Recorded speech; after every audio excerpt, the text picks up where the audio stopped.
ಸ್ಟೇಷನ್ನಿಂದ ನಾವು ಹೊರಗೆ ನಡೆದೆವು, ಏಕೆಂದರೆ ನಮಗೆ ಸಾಯಿ ಆಶ್ರಯಕ್ಕೆ ಹೋಗುವುದಿತ್ತು. ಅದಕ್ಕೋಸ್ಕರ ರಿಕ್ಷಾ ಹಿಡಿದುಕೊಂಡು ಸಾಯಿ ಆಶ್ರಯದ ಕಡೆಗೆ ನಡೆದೆವು. ಅಲ್ಲಿಂದ ಸಾಯಿ ಆಶ್ರಯಕ್ಕೆ ಹೋಗಿ ತಲುಪಿದೆವು. ಸಾಯಿ ಆಶ್ರಯ ಅಂದರೆ ಸಾಯಿಬಾಬಾ ಟ್ರಸ್ಟ್ ಕಡೆಯಿಂದ ನಮಗೆ ರೂಮ್ ದೊರೆಯುತ್ತದೆ. ಇಲ್ಲಿ ರೂಮ್ ಬುಕ್ ಮಾಡಬೇಕಾದರೆ ಕಂಪಲ್ಸರಿಯಾಗಿ ಆಧಾರ್ ಕಾರ್ಡ್ ಬೇಕೇ ಬೇಕು.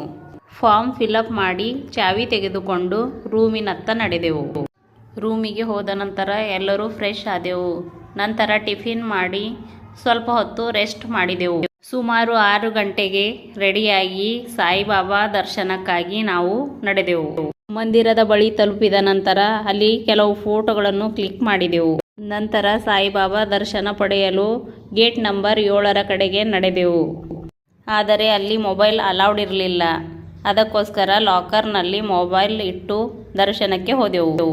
ಗಣೇಶ ಚತುರ್ಥಿ ಇದ್ದಿದ್ದರಿಂದ ಬಹಳ ಹೊತ್ತೇನು ಬೇಕಾಗಲಿಲ್ಲ.